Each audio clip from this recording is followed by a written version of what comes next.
Hello viewers, welcome to another blog. I am doctor Joydev और मेरे इस यूट्यूब चैनल में आप सबका स्वागत है। आज का टॉपिक है lymph node biopsy. Lymph node biopsy इस बारे में डिस्कस करेंगे हम। लिम्फ नोड बायोप्सी क्या है, इसी बारे में आज का टोटल डिस्कशन रहेगा इन पॉइंट्स के ऊपर। फर्स्ट है लिम्फ नोड क्या है, then what is biopsy, biopsy मतलब क्या, types of biopsy, next what is sentinel lymph node biopsy, next is there any risk in lymph node biopsy, that means lymph node biopsy करने में क्या क्या risk है, lymph node biopsy से पहले क्या क्या प्रिपरेशन लेना जरूरी है, और lymph node biopsy के बाद ड्यूरिंग रिकवरी क्या क्या चीज हमें ध्यान में रखना चाहिए, इसी बारे में आज के इस ब्लॉग में मैं डिटेल्स में डिस्कस करने वाला हूं। आप अगर इस बारे में जानने को इंटरेस्टेड है तो ब्लॉग को एंड तक देखते रहिए। चैनल में नए हैं तो चैनल को सब्सक्राइब कर लीजिए और वीडियो को एक लाइक कर दीजिए। तो आज का जो टॉपिक है लिम्फ नोड बायोप्सी, तो फर्स्ट जान लेते हैं कि लिम्फ नोड क्या है। What is a lymph node? Lymph node is a part of our lymphoreticular system. Lymphoreticular system क्या है? ये हमारे इम्यून सिस्टम जो है उससे बहुत ही क्लोजली रिलेटेड है। ये इसका जो मेन जो फंक्शन है वो है इम्यून सिस्टम डेवलप करवाना, और इम्यून सिस्टम के थ्रू बहुत सारे ऑर्गेनिज्म से बहुत सारा डिजीज है जिससे हमें प्रोटेक्ट करना। तो ये जो लिम्फोरेटिकुलर सिस्टम है उसका एक इंपॉर्टेंट पार्ट है लिम्फ नोड। इसका दूसरा पार्ट है लिम्फेटिक वेसल्स। लिम्फेटिक वेसल्स क्या है? बॉडी में हम लोगों के जो ब्लड वेसल्स रहते हैं उसका मेन फंक्शन रहता है डिफरेंट ऑर्गन्स में ऑक्सीजन कार्बन डाइऑक्साइड का जो ट्रांसपोर्ट है ये मेंटेन करना, इसके साथ डिफरेंट न्यूट्रिएंट्स प्रोवाइड करना, और ब्लड में जो WBC है वो इम्यून सिस्टम में भी हेल्प करता है। लेकिन जो लिम्फोरेटिकुलर सिस्टम है ये भी ऐसा ही एक ब्लड वेसल की तरह भी यहाँ पे भी एक वेसल रहता है जिसे बोलते हैं कि लिम्फेटिक वेसल्स, जिसमें जो लिक्विड रहता है उसे बोलते हैं लिम्फ। लिम्फ में जो सेल्स है वो है मेनली लिम्फोसाइट्स। लिम्फोसाइट्स दोनों टाइप के होते हैं, एक है टी लिम्फोसाइट, दूसरा है बी लिम्फोसाइट। ये दोनों जो लिम्फोसाइट है दोनों का ही मेन काम है कि बाहर से अगर हम लोगों के बॉडी में कुछ बैक्टीरिया, वायरस, फंगस या फिर पैरासाइट, कुछ अगर फॉरेन इन्वेडर अगर बॉडी में किसी भी तरह आ गए तो ये जो लिम्फोरेटिकुलर सिस्टम है ये उसे वहां पे रोकने की कोशिश करते हैं, और this is one of the most important component of our immune system. So ये जो लिम्फोरेटिकुलर सिस्टम है उसमें जो वेसल्स हैं उन्हें बोलते हैं लिम्फेटिक वेसल्स, और ये जो वेसल का कोर्स में जो छोटा छोटा पिंक कलर का जो ग्लैंड जैसा स्ट्रक्चर दिख रहा है ये है लिम्फ नोड। ये लिम्फ नोड एक्चुअली फिल्टर की तरह काम करता है। जब किसी भी ऑर्गेनिज्म, बैक्टीरिया या फिर वायरस सपोज यहां से एंटर किया और ये वेसल से जा रहा है, तो जाते जाते जहां पे भी ये लिम्फ नोड आएगा वहां पे ही वो ऑर्गेनिज्म फिल्टर्ड आउट होगा। So this lymph node that plays an important role in filtration of the lymph, as well as it helps us to build our immune system and it also helps us to fight against a lot of other diseases including cancer. So this lymphoreticulaar system is comprised of lymph nodes and lymphatic vessels. Okay, तो ये lymph node बहुत ही जरूरी है हम लोगों के normal functioning के लिए। अब जानते हैं बायोप्सी क्या है। बायोप्सी है एक बहुत ही इंपॉर्टेंट टेस्ट है, और ये बायोप्सी कैसे लिया जाता है। ये बायोप्सी का बहुत सारा टाइप्स है। पहले जानते हैं बायोप्सी क्या होता है। सपोज ये हम लोगों के स्किन का, सोच लीजिए कि एक ट्यूमर है, तो ये ट्यूमर ये कुछ कैंसर है कि नहीं, इसमें कुछ इन्फेक्शन है कि नहीं, या फिर दूसरा कुछ है, इसका नेचर क्या है, ये हम लोग क्लिनिकली एग्जामिन करके बोल नहीं सकते। तो इसका नेचर डिटरमाइन करने के लिए ये सपोज ये जो टिश्यू है इसका एक छोटा पार्ट लिया जाता है, और उस टिश्यू को कुछ स्पेशल कुछ केमिकल्स है जिससे ट्रीट करके उसका सेक्शन बनाया जाता है, और इस सेक्शन जो होता है बहुत ही थिन होता है, जो अंडर माइक्रोस्कोप पैथोलॉजिस्ट एग्जामिन करते हैं, और ये एग्जामिन करके बोलते हैं कि ये जो ट्यूमर है ये कौन से टाइप का है, ये ट्यूमर है कि नहीं, इसमें कुछ इन्फेक्शन है कि नहीं, ये सब बारे में इंफॉर्मेशन मिलता है। ये इंफॉर्मेशन क्यों इंपॉर्टेंट है? क्योंकि बाद में इसका ट्रीटमेंट प्लान में सबसे important decision making factors will be those informations that are provided during any biopsy. So ये जो ट्यूमर है ये कौन सा ट्यूमर है, अगर है तो इसका ग्रेड क्या है, हाई ग्रेड ट्यूमर है या लो ग्रेड ट्यूमर है, कैसा है, ये सब इंफॉर्मेशन मिलता है बायोप्सी में। तो बायोप्सी एक बहुत ही इंपॉर्टेंट टेस्ट है।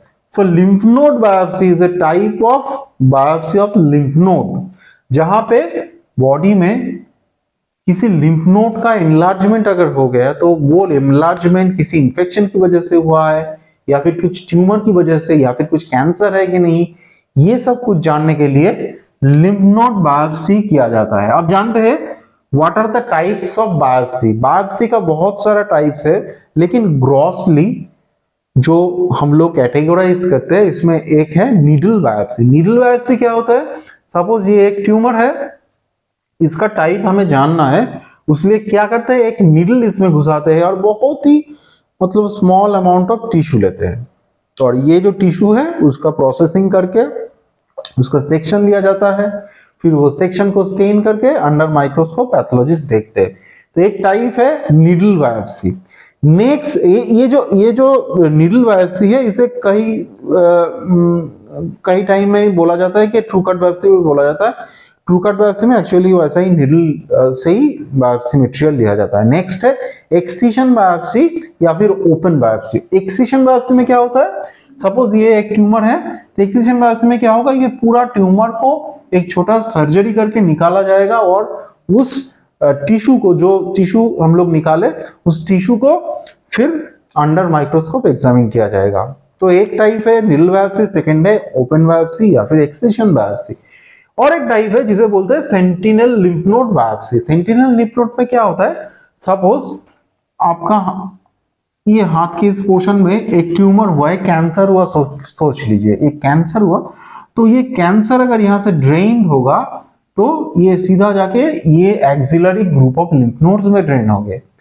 तो ये जो ड्रेन होता है, ये ड्रेनिंग किस ग्रुप ऑफ लिम्फ नोड्स में या फिर कौन सा स्पेसिफिक लिम्फ नोड में ड्रेन हो रहा है, अगर उस लिम्फ नोड को डिटेक्ट किया जाए तो इस लिम्फ नोड में ये ट्यूमर का कुछ मेटास्टेसिस हुआ है कि नहीं, दैट मींस ये कैंसर का कुछ स्प्रेड हुआ है कि नहीं, ये हम लोग जान सकते हैं, क्योंकि ये जानना बहुत ही जरूरी है उसके ट्रीटमेंट के लिए।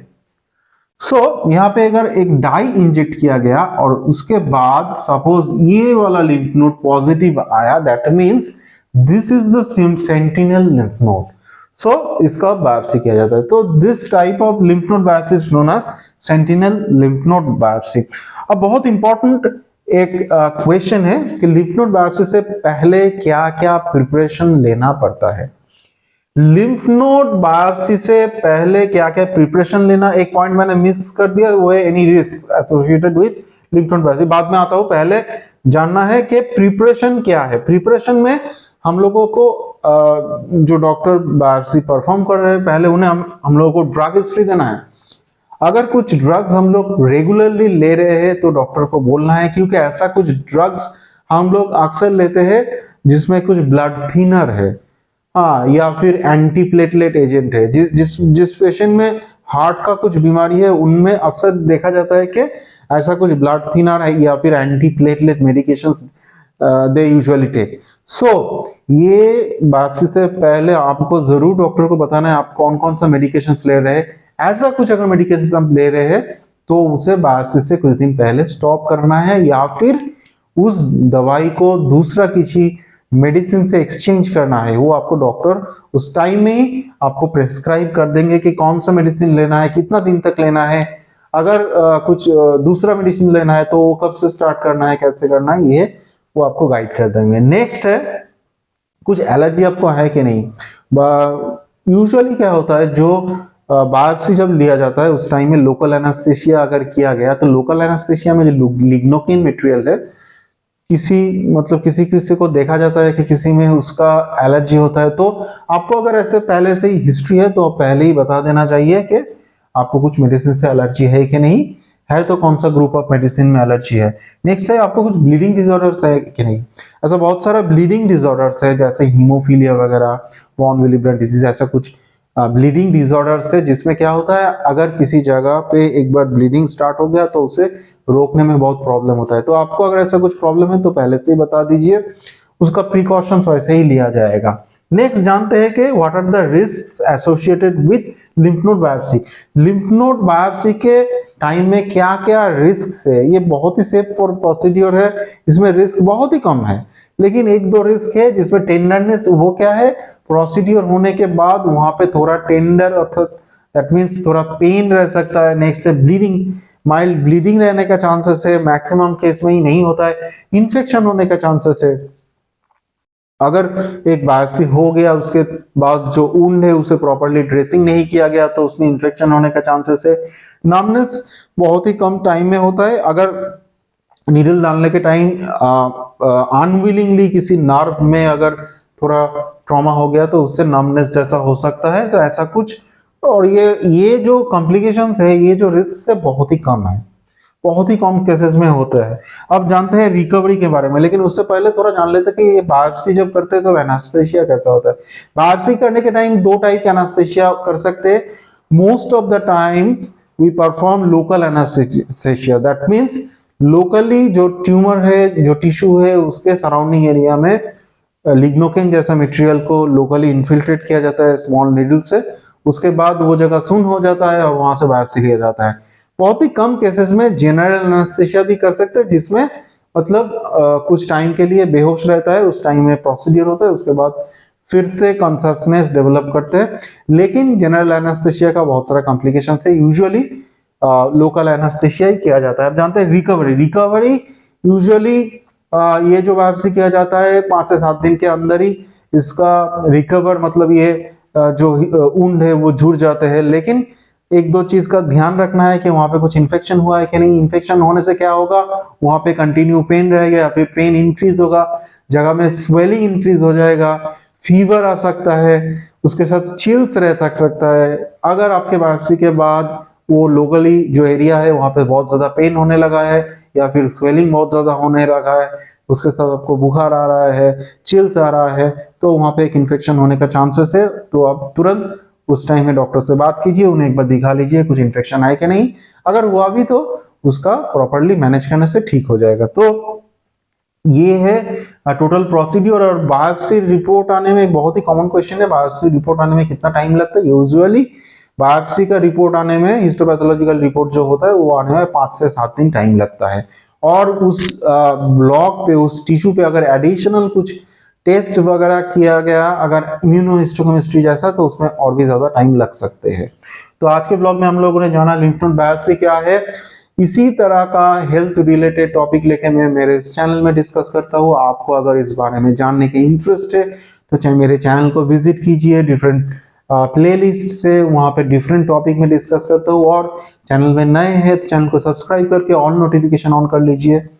वीडियो अच्छा लगा तो एक लाइक देना मत भूलिए। आपका कुछ सजेशन है, अगर आपको वीडियो कैसा लगा आप कमेंट करके हमें बताइए। Till then take care and stay fit, be healthy. Thank you.